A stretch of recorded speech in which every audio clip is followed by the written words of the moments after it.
እሺ እንትን እውነትን በፍቅር ነው የሚለው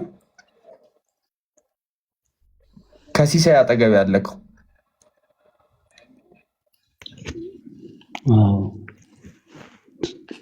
እሺ ሰላም ሰላም፣ እንዴት ናችሁ? እንዴት ነህ? እንኳን ደህና መጣህ። እንኳን በሰላም ጠበቃችሁ። ምን ነው የተኛክ ነው? አረ ቁጭ ብያለሁ እንጂ። ነቃ ደንገጥ በል እንጂ እኔ መሰለ የሞቀ ወሬ ላይ በረዶ ሆንክበት እኮ።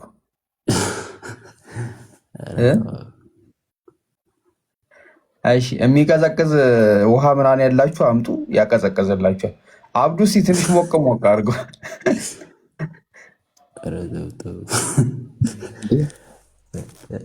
እውነትን በፍቅር ከየት ነው? እውነትን በፍቅር ከየት ቤተ እምነት ነህ? ፕሮቴስታንት ነው። እውነትን እንግዲህ የሚለው ፕሮቴስታንት ግን አንድ ጥያቄ ልጠይቅህ በሀሳብ ደረጃ። ለምሳሌ አንደኛ ቆሮንቶስ ምዕራፍ 2 ቁጥር 8 ላይ ቅድም ልጠቅስ ያሰብኩት ነው ቅድም ስናወራጃ እና ጳውሎስ ሲናገር ምን አለ መሰለ ነገር ግን እግዚአብሔር አስቀድሞ ከዘመናት በፊት ለግብራችን የወሰነው ተሰውሮ የነበረውን የእግዚአብሔርን ጥበብ በሚስጥር እናገራለን እና ቁጥር 8 ላይ ከዚህችም ዓለም ገዢዎች አለ አንዱ እኮ ይህን ጥበብ አላወቀም፣ አውቀውስ ቢሆን የክብርን ጌታ ባልሰቀሉት ነበራል፣ ቢያውቁ ኖሮ ኢየሱስን አይገሉትም ነበራል። አለማወቃቸው ውለታን የዋለላቸው አይደል? እውነትን ምናምን የሚለው አካውንት የእነዚህ ሰዎች አለማወቅ ውለታ ዋለላችሁ ወይስ ጎዳቸው?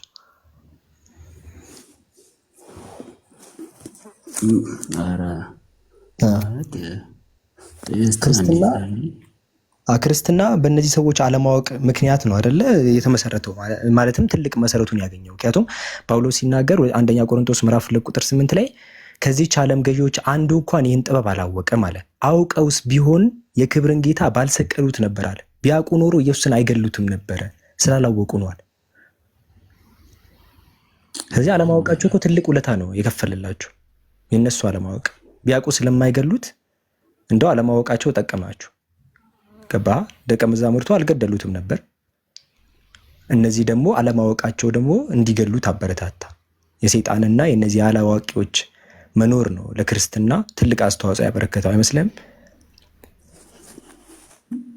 እንደዛው እንኳን አይመስለኝም። ግን ያው አውዱ ኮንቴክስቱ ስለምን እንደሚያወራ በደንብ ባልረዳው ኢየሱስ ክርስቶስ እንደሚሞት እንደሚሰቀል ከዛ በፊትም በነቢያቶች ተነግሮ ነበር። ገባ አይደለም? ለዛ ነው እንጂ ሙሉ አውዱን ምን እንደሚለው በደንብ ባልረዳው እንደዛ እኮ ይላል። አውዱ ምን ይላል መሰለ እውነትን የሚለው ቁጥር 8 ሳነብ መጀመሪያ ቁጥር 7 ላይ እግዚአብሔር አስቀድሞ ከዘመናት በፊት ለክብራችን የወሰነውን ተሰውሮ የነበረውን የእግዚአብሔርን ጥበብ በሚስጥር እንናገራለን አለ። የእግዚአብሔርን ጥበብ በሚስጥር እንናገራለን አለ። ከዛ ቁጥር 8 ላይ የዓለም ገዢዎች አለ ኢየሱስ እንዲሰቀል ምናምን ብዙ ሌሎች አሉ መንግስታቶቹ ምናምን እነዛ ለምሳሌ ኢቭን ጲላጦስን ሁላ ብትወስድ እነዚህ በአጠቃላይ አያውቁም ኢየሱስ ክርስቶስ መሆኑን የመሳሰሉ ነገሮችን አላወቁም። አውቀውስ በሆነ የክብርን ጌታ ባልሰቀሉት ነበር አለ። ጳውሎስ ሲናገር ቢያውቁ አይገሉትም አለ። ቃል በቃል የተናገረው ባልሰቀሉት ነበር አለ። ቢያውቁ አይሰቅሉትም ነበር እያለ።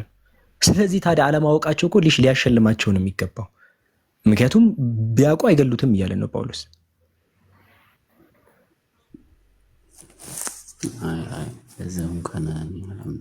ይላል ጥቅሱን አይተዋል። እንደ ቃል በቃል እንደዛ ነው የሚለው። አውቀውስ ቢሆን ኖሮ የክብርን ጌታ ባልሰቀሉት ነበራል። ስለዚህ አለማወቃቸው እኮ ትልቅ አስተዋጽኦን ያበረከታል። የአለማወቅ ቀን ብላችሁ ልታከብሩ ይገባል።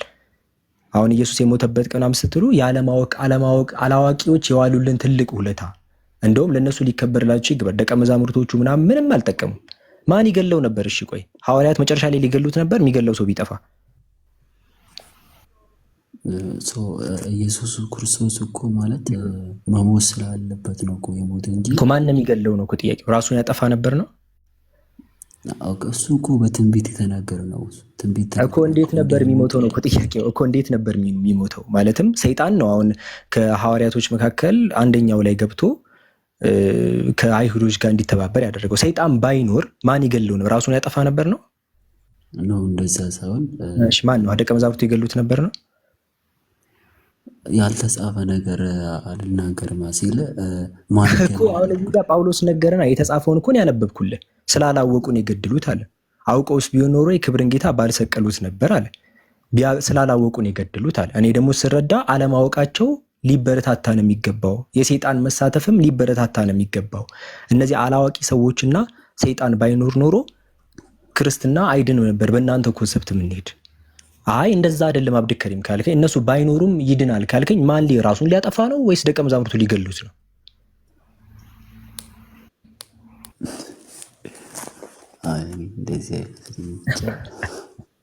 ክርስትና እንደዚህ ነው። እሺ በጣም ክርስትና አጀማ በጣም አደገኛ ክርስትና የሰይጣንን ሐሳብ ይዞ ነው የተመሰረተውና እኔ በጣም ከሚገርመኝ ጥቅስ አንደኛ ቆሮንቶስ ምዕራፍ 2:8 ይሄ ነው። አውቀውስ ቢሆን ኖሮ የክብርን ጌታ ባልሰቀሉት ነበር ይላል። ቢያውቁ አይገሉትም ነበር ይላል። እና ምን ለማለት ተፈልጎ ሜዳሊያ እኮ ሊሸለሙ ይገባል። ባለማወቃቸው የተነሳ ኢየሱስን ባለማዳመጣቸው የተነሳ ቢያዳምጡት ክርስቶስ እንደሆነ ያውቁ ነበር። አለማወቃቸውና አለማዳመጣቸው ትልቅ ነገር ነው የፈጠረው። ይሄ ምን ማለት ነው ጋይስ? ክርስቲያኖች ያዳመጣችሁኝ ከሆነ ሰይጣን መቼም አይተባበራችሁም። እሺ ጥቅስ ደግሞ ያውቃል። ማቴዎስ ወንጌል ምዕራፍ 4 ላይ ካየሽ ከኢየሱስ ጋር ሲከራከር ጥቅስ እየጠቀሰ ነው ሲከራከር በደንብ ነው የሚያውቀው። መቼም አይተባበራችሁም። የኢየሱስ መሰቀል አድቫንቴጅ ቢኖረው እንዲህ ጭራሽ አይተባበራችሁም ነበር። ጭራሽ ኢየሱስን የመግደል ሐሳብ ያለው ሰውን ሁሉ ያባረር ነበር። አይ በተቃራኒ ነው ካላችሁ ደግሞ ሰይጣን ባለውለታችን ነው ብላችሁ መቀበል ይኖርባችሁ። እና ክርስትና በጣም አደገኛ ነው። ጃ ምን ትላለህ? ማን ይገለው ነበር ትላለህ? ጃ ማለትም እንግዲህ እነዚህ ሰይጣን ባይኖር የዚህ ዓለም ገዢዎች ይገሉት ነበር እንዳትል አለማወቃቸውን ቢያውቁ አይገሉትም አለ ጳውሎስ። እነዚህን ዞር ብናደርግ እንዴት ነው ድነታቸው የሚፈጸመው? አው እንትን እኮ ነው አሁን እንትን ፍሬንድም እንትን መረዳት ያለበት ነገር ምን መሰለክማ፣ አንደኛ ነገር መስዋዕት ሲቀርብ እንግዲህ ወይ ይቃጠላል ወይ ይታረዳል ነው አይደለ? ኢየሱስ ለምንድን ነው ያልታረደው ወይ ያልተቃጠለው? አንደኛው ሐሳባችን ራሱ እሱ ነው። ሁለተኛ ነገር ደግሞ በብሉይ ኪዳን መስዋዕት ሲቀርብ ካህናት ናቸው የሚያቀርቡት። እውነት መስዋዕትን ካህናት ነው የሚያቀርቡት አይደለ? በብሉይ ኪዳን ስለዚህ ራሱ ካህን ራሱ አስተራቂ ራሱ መስዋዕት ሆኖ አስታረቀን የሚለዋ የምታምኑት እናንተ። ስለዚህ ራሱን በራሱ ነበረ ማጥፋት የነበረበት ማለት ነው ራሱ ካህን ከሆነ፣ ምክንያቱም መስዋዕትን እሱ ስለሆነ የሚያቀርበው ማለት ነው። ስለዚህ ራሱን በራሱ ነው ማጥፋት የነበረበት። ምን መሰለክ በብሉይ ኪዳን አሁን ኃጢአት ይቅር ሲል የነበረው አሁን በዚህ ዘመን በአዲስ ኪዳን አንድ ጊዜ ኢየሱስ ክርስቶስ ለሰው ልጅ ሁሉ ሞቶ ኃጢአታችን ከፍሎልናል። ገባ አይደለም? አሁን እኮ ገባኝ። እሱን እኮ ገባኝ ሀቢቢ፣ እሱ እኮ ገብቶኛል። መስዋዕቱን ማን ያቀርበው ነው? ጃይ ቆይ እንዲሆነ ሐሳብ ለዚህ ጋር ማለት ቆይ መስዋዕት ራሱ የሚቀርበው ቆይ ከሚወደድ ነገር ነው ከሚጠላ ነገር ነው? ማን ነው መስዋዕቱን ያቀረበው?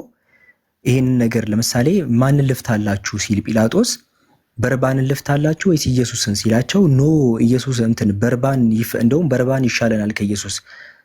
ያንን ወንበዴ መርጠው ነው ኢየሱስ እንዲሰቀል ያደረጉት። ለመስዋዕት ሳይሆን ጥላ ከሚጠሉት ነገር ነው ወደ መስቀል እንዲሄድ እያደረጉ ያሉት። ማን ነው ሲጀመር መስዋዕቱን ያቀረበው? ማን ነው መስዋዕቱን ያቀረበው? የቀረበበት ስፍራ ከመቼ ጀምሮ ነው መስዋዕት ራሱ መስቀል ላይ መቅረብ የጀመረው? ያው ምን መሰለህ ነገር እኔ እንደምረዳው መጀመሪያ ጊዜ የታቀደ ነገር ነው። ቅድም ሳወራልህ እንደነበረ በብሉይ ኪዳን ምን ነበረ? ኢየሱስ ኃጢአት ሲሰራ በግና እዚህ ጋር ቅድምም አንስተህ ይቅርታ እሺ ስላቋረጥኩ፣ እዚህ ጋር አንስተህ ቅድምም ሀሳብ ነበረኝ እንትን ስላልኩት ነው። አንድ ትንቢት የሚጻፈው ነገሩ ስለሚሆን ነው ወይስ ነገሩ የሚሆነው ትንቢት ስለተጻፈ ነው? ከሁለት አንዱ ምረጥልኝ። ትንቢት ነገሩ ስለሚሆን ነው እንጂ ገና ወደፊት ስለዚህ የኢየሱስ ክርስቶስ መሰቀል ቢጻፍም ባይጻፍም ትንቢት ቢጻፍም ባይጻፍም ኦልሬዲ መሰቀሉ አይቀርም አይደለ? ያ ትንቢቱ ስለተነገረ ይሆናል ብዬ አስባለሁ። ነው አይ ትንቢቱ ባይጻፍስ? ትንቢቱ ባይጻፍ አይሆንም። ትንቢቱ ባይጻፍማ እንዴት የተነገረ ነገር አይደለም የሚሆነው? ለምሳሌ ኢየሱስ ኖ እግዚአብሔር የሚሆነውን ነገር ነው እንጂ ጻፈው ምን እንዲሆን ነው እንደ የጻፈው? ኦኬ የቱ ነው የሆነው? የሚሆነውን እኮ ገባኝ። አሁን እንደሚሆን ስለሚያውቅ ነው የጻፈው ወይስ እንዲሆን ነው የጻፈው? እንደሚሆን ነው እንጂ እንዲሆን ነው የጻፈው። አዎ እሺ እንዲሆን ከጻፈው አይሁዳውያን ኢየሱስን ሲሰቅሉ ጥፋቱ የእግዚአብሔር ነው የነሱ ነው? እሱማ ስለኛ ኃጢአት ነው እንጂ የተሰቀለ። ኖ ኖ ኖ ኖ አይደል፣ ስለ አይሁዳውያን ነው የጠየቅኩህ። አይሁዳውያን ኢየሱስን ሲገሉት ኃጢአተኞች ናቸው ወይስ ትክክል ናቸው? እነሱ አይሁዶቹ እነሱማ ኃጢአተኞች ሆኖ ሳይሆን በቃ ኖ ኖ ኖ አይደለም። ሌላ ፖይንት አትሂድ። አይሁዳውያን ኢየሱስ ክርስቶስን መግደላቸው ኃጢአት ነው ወይስ ጽድቅ ነው? በቃ ኃጢአት ከሆነ ኃጢአት ነው፣ ጽድቅ ከሆነ ጽድቅ ነው። ኦኬ እንዴ ኃጢአት ሆኖ አይደለም እንጂ በቃ ክርስቶስ ስለኛ ስለሚሰቀል ምንም ኃጢአት አይደለም። ኦኬ ስለዚህ የሰቀሉት ሰዎች ትክክል ናቸው ማለት ነው። በቃ ትንቢቱ ስለተነገረ በቃ ይሆናል ተብሎ ትክክል ናቸው። ትንቢቱ የተነገረው ተፈጸመ እኮ ትክክል ናቸው ወይ ያደረጉት ነገር? እሺ የሚያደርጉትን አያውቁምና ለምን ይቅር በላቸዋል ኢየሱስ ክርስቶስ? ማለት የሚያደርጉትን ነገር አያውቁምና አባቱ ይቅር በላቸዋል እኮ።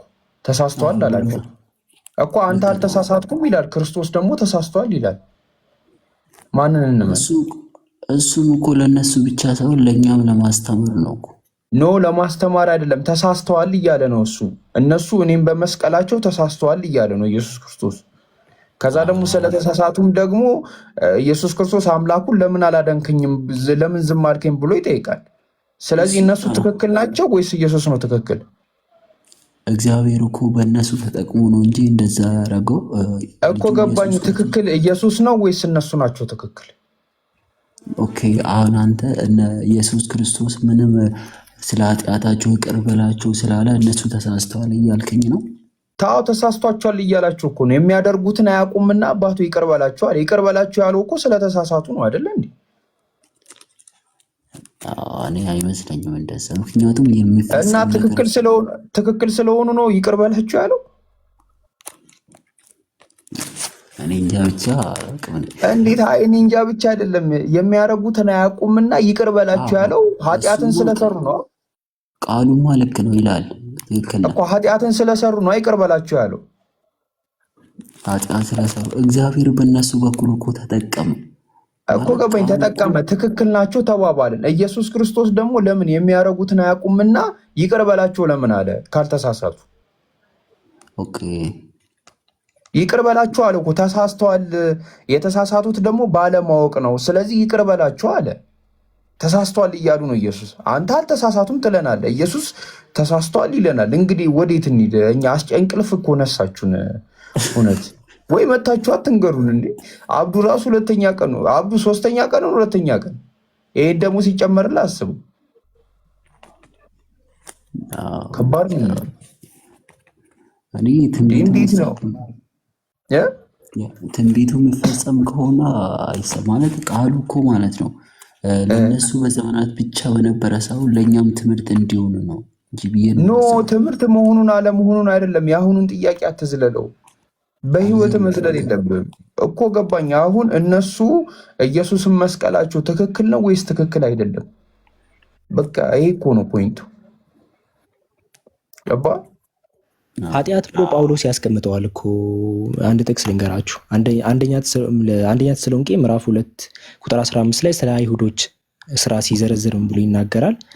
ከዛ እነዚያም አለ ጌታ ኢየሱስን ደግሞ ገደሉ፣ ነቢያትንም እኛንም አሳደዱ፣ እግዚአብሔርን ደስ አያሰኙም ያለ ሊስት አደረግና ሁልጊዜ ኃጢአታቸውንም ይፈጽሙ ዘንድ በአሕዛብ እንዲድኑ እንዳንናገራቸው ይከለክሉናል። ሁሌ ኃጢአታቸውን ለመፈጸም ነው እንዲሰበክ ማይፈልጉታል። ዘረዘረና ኃጢአታቸውን ብሎ ነው የሚያስቀምጠው። ኢየሱስን ገደሉ አለ፣ ነቢያትንም እኛንም አሳደዱ እያለ ሊስት አድርጓል፣ የሰሩትን ኃጢአት ማለት ነው። እዚህ እንዴት ኃጢአተኛ የሚሆኑት? ኢየሱስን በመግደላቸው ባለ ውለታ ነው እንጂ ሊባሉ የሚገባው በዚህ ጥቅስ መሰረት ቅድም ጃም የጠቀሰልህ ላይ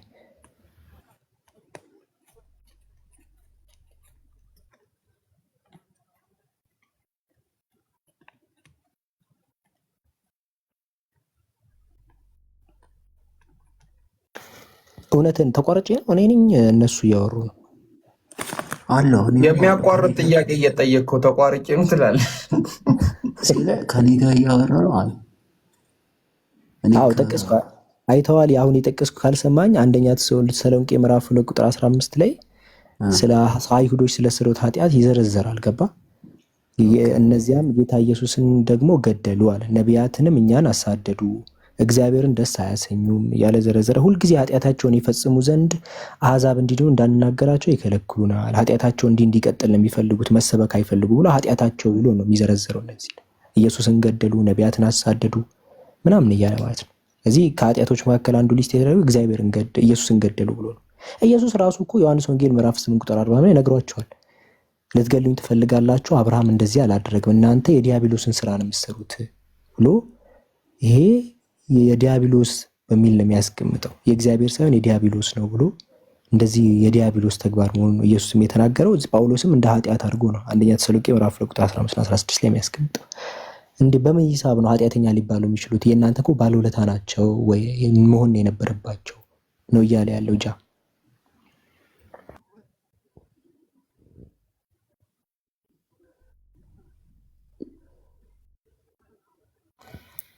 ሄሎ ጠፋኝ እንዴ? አልጠፋም፣ እሱ ነው የጠፋው። ትሰማል ጃ ስትለኝ እኮ መጨረሻ ጃ ስትለኝ እኮ ከእሱ ጋር እያወራ መስሎኛል። እሱ እንደዛ ያለህ ነው። እሱ ነው የእሱን ሀሳብ እኔ እሱ አብራራለህ፣ ከዛ ደግሞ እኔ አብራራውኝ ራሱን ማለት ነው። ደስ ያለህን ውሰድ፣ እንዲህ ደብለቅ አድርገው። እንደዛ ነው ጃ እንደዛ ነው ያለህ አልኩ። መጨረሻ ላይ ጃ ስትል ከእሱ ጋር እያወራ መስሎኛል። እስቲ አንዴ ጥያቄን ወይስ እንዴ ክሊር እንዳደረግልን ነው ፈለግኩ። እሺ ጃ ምን አለህ መሰለክ? እነዚህ ሰዎች ኢየሱስን የገደሉ ሰዎች ጥፋት አጥፍተዋል ወይስ አላጠፉም አለክ። ጥፋተኛ ኃጢአተኛ ናቸው ወይስ አይደሉም አለ። አንተ ምንድን ነው አቋምህ እዚህ ላይ? ናቸው ወይስ አይደሉም? እኔ ትንቢቱ ስለተነገረ አይደላቸውም ነው የሚለው። ምክንያቱም ጥፋት ኃጢአተኛ አይደሉም።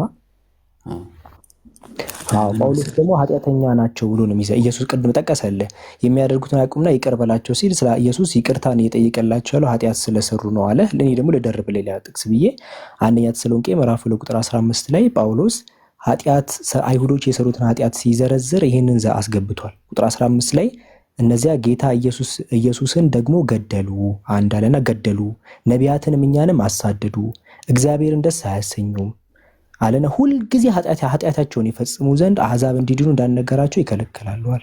ስለዚህ ሊስት ሲያደርግ የሰሩትን መጥፎ ስራ ሲዘረዝር ጌታ ኢየሱስን ገደሉ፣ ነቢያትና እኛን አሳደዱ እያለን ያስቀመጠው ኃጢአታቸውን መቀጠል ነው የሚፈልጉት አለ። ስለዚህ የኃጢአት ሊስት ውስጥ ነው ያስቀመጠው እንጂ የጽድቅ ስራ ውስጥ አላስቀመጠው። ኃጢአት ሰርተዋል እያለ ነው ጳውሎስ። ያ ትክክል ነው። ምን መሰለህ ግን እዚህ ጋር መናገር የምፈልገው ማለት ነው፣ ቅድም ጃ እንዳለ እነሱ ባይገሉስ በምን ይሞታል አልክ አይደል? ቆይ እዚህ ጋር ገብቶኛል። ኃጢአት ሰርተዋል አልሰሩም? ጳውሎስ ኃጢአት ሰርተዋል ኃጢአታቸውን ብሎ ዘረዘረው። ሲዘረዝር ኢየሱስን መግደላቸውን የሚለውን አስገብተዋል። እኛን ማሳደዳቸው አለ፣ ነቢያትን ማሳደዳቸው፣ ኢየሱስን መግደላቸው ብሎ አስገባ። እኔ ሳወራ አትደረብብኛ፣ እኔ እያዳመጥኩ አይደለም። እሺ እና ምን መሰለህ እኔ አሁን መናገር የምፈልገው ኢየሱስ ክርስቶስ እንደሚሞት እንደሚሰቀል በነቢያት ተነግሮ ነበር። ገባ አይደለም? ከዛ ደግሞ ይሄ ነገር ተፈጸመ። እግዚአብሔር ግን ይሄን ነገር እንዲፈጸም በሰዎች በኩል ተጠቀመ። ኢየሱስ ክርስቶስ ደግሞ የሚያደርጉትን አቁምና ይቅር በላቸው ያለ እኔ እንደምረዳው በቀጥታ ለማስተላለፍ ፈልጎ ይሆናል ብዬ አስባለሁ። ገባኝ እኮ እንደዛ ስትል እኮ ላስታረቃቸው ነው እኔ የገባሁት። አንደኛ ተሰሎንቄን ጠቀስኩኝ እኮ ተውኩት። እሱን ትተነው አንደኛ ተሰሎንቄ ላይ መጣን። ኃጢአት ሰርተው ጳውሎስ ዘረዘረ እኮ ኃጢአት ብሎ እኮ ዘረዘረ። እዚህ ላይ ጌታ ኢየሱስን ገደሉ፣ ነቢያትን አሳደዱ፣ እኛን አሳደዱ አለ። ገባ? ሁሌ ነው ኃጢአታቸውን ለመፈጸም እንዳንናገራቸው ይከለከላሉ አለ። ጳውሎስ ኃጢአተኛ ናቸው እያለ ወይ ጳውሎስ ከተሳሳተ ነገርን ኢየሱስን የሰቀሉት ነው ተሳስተዋል ብሎ የምናገረው ጳውሎስ ይኸው ኢየሱስን ገደሉ፣ ነቢያትን አሳደዱ እያለ እኮ ነው። እኛንም አሳደዱ ያለ እየዘረዘረ የሰሩትን ስህተት። ኦኬ እሺ፣ አሁን ጥያቄ ገባኝ። እዚህ ምን ላይ ነው የሚለው? ቆላስይስ ላይ ነው ቆሮንቶስ ምን ላይ ነው? አንደኛ ተሰሎንቄ ምዕራፍ 2